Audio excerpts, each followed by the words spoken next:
Colbyjack.net is proud to present From the Flames by Trisha M. Wilson.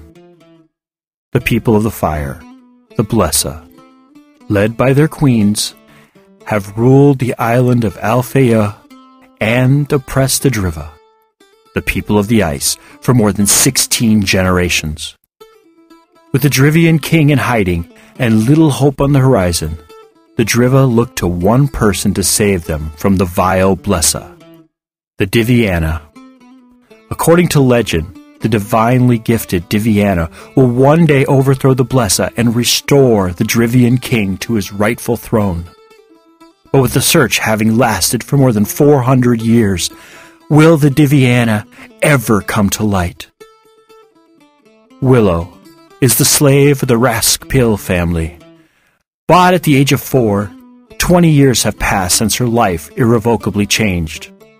Her existence is no worse than any other slave, but within, Willow wonders if there isn't something more she should be doing with her life other than serving the ungrateful. Ordered to travel with her master's family to Sondertoft, so her master's adult children can take part in an ancient rite of passage, Willow is shocked when she learns that she too must participate. Will she fail, as all before her have? Will she rise to the challenge and become stronger after passing through the flames?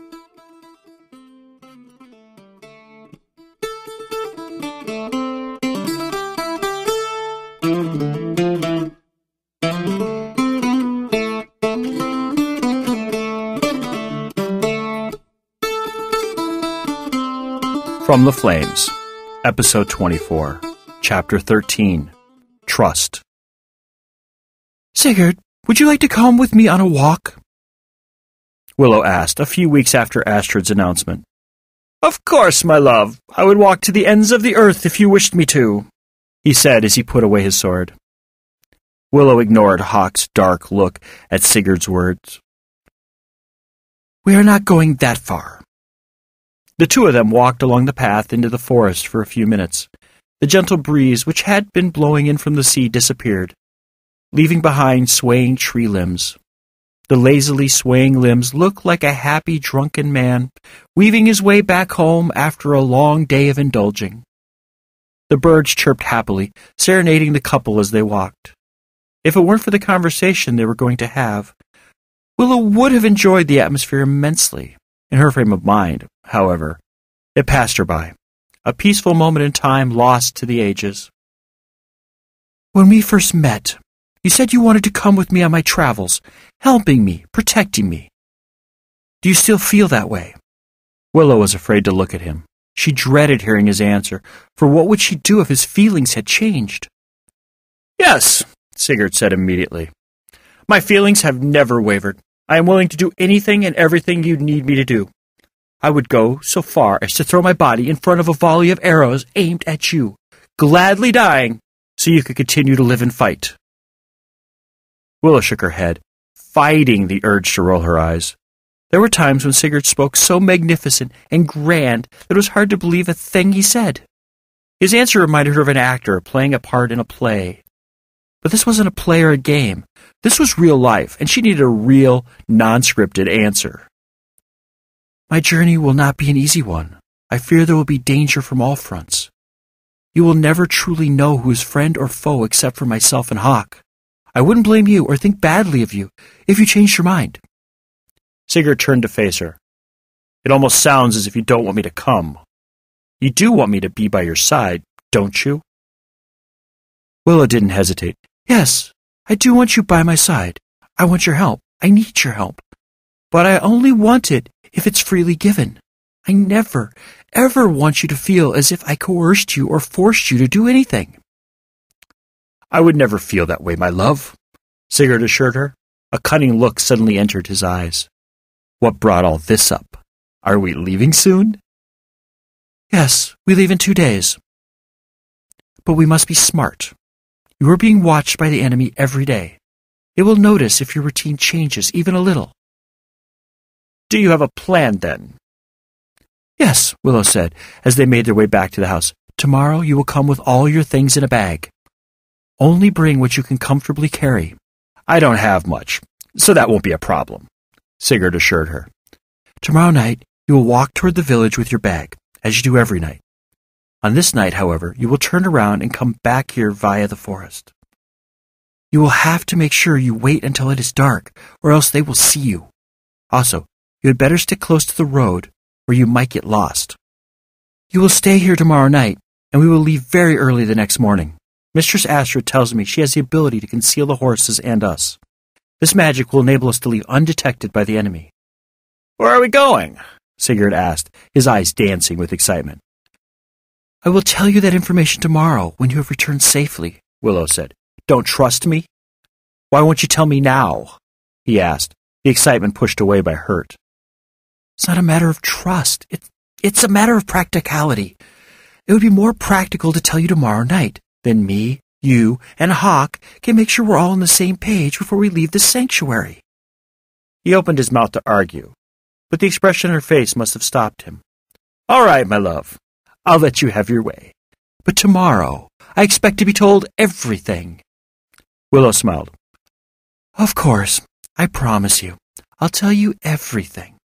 Tomorrow night." As Sigurd left for the day, Val said, "Are you really going to tell him everything?" "No.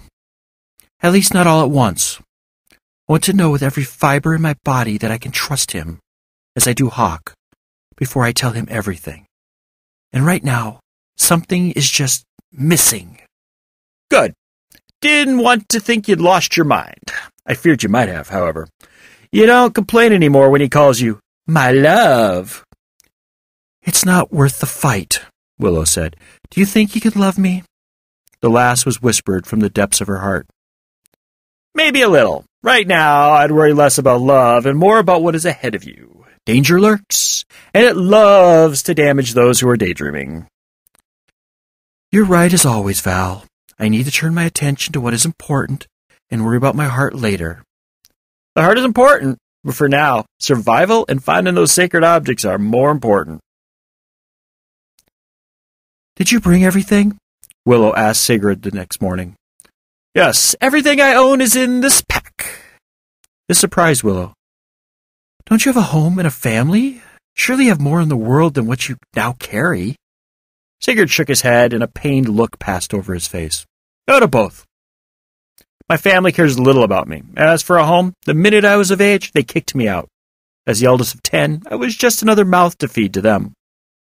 "They kicked you out? Don't your parents care about what happens to you?" Willow knew what it felt to have nobody care about what happens to a person. But surely his parents weren't as ruthless as her slave family had been. Surely, since he was a part of them, they care more than it sounded. "I suspect they care some, but not enough to let me stay at home. They gave me enough food to eat for a few days, and told me if I went to a large town, I should be able to find a job. I was one of the lucky ones. An old warrior saw my plight, took me under his wing, and taught me what he knew." "Where is he now?" Another look of pain flashed across his face. "He died a few months before the search. His tutelage and subsequent death forced me to become the man I am. A man that is willing to help you." "I'm sorry for your pain. I wish I'd known before. Otherwise, I'd never have asked." "I don't want your pity, Willow." Sigurd turned away from her, not looking at Willow. "But I don't," she said, putting a hand out to touch him. "Today is our last day to train. We should get started. Where's Hawk?" Sigurd asked, taking a step back. Willow dropped her hand, regretting the silent distance he put between them. "He's in the house. I'll go get him and put your things in your room." Willow picked up his bag and made her way into the house. Astrid had assigned Sigurd a room on the first floor. Willow entered the room, which was about the same size as her room, and looked out onto the water. She gazed out at the churning waves. Normally the waves were small and placid, easily enabling the ducks and other birds to bobble on the water as they hunted fish. Today's waves matched the disorder within Willow. She left the room with a sigh. Looking out of the window wasn't going to change anything. "Is the boy here?" Astrid asked. Willow was passing through the dining room on her way back to the backyard, where she could dimly hear metal hitting wood. "Yes, he is. He's in the back warming up for training. Perfect. I shall need a lock of his hair. Make sure he comes in before he leaves. Come here, she said, picking up scissors. Willow complied and held still as Astrid snipped off a lock of brown hair. Astrid rubbed the strands between her fingers as if testing them. You have very nice hair. Strong but flexible. Thank you, mistress, Willow said, moving away. Do you need Hawk before he goes outside to train? No, I already got a lock from him. Supple and loyal his hair is. Very supple and loyal. It was on the tip of Willow's tongue to ask how hair is loyal, but she held back.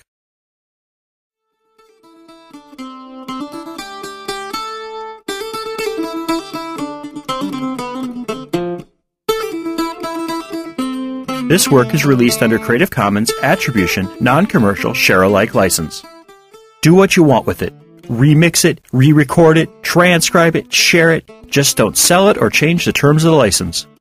Your creation must be released under an Attribution, Non-Commercial, Share-alike license. Thank you for listening and have a nice day.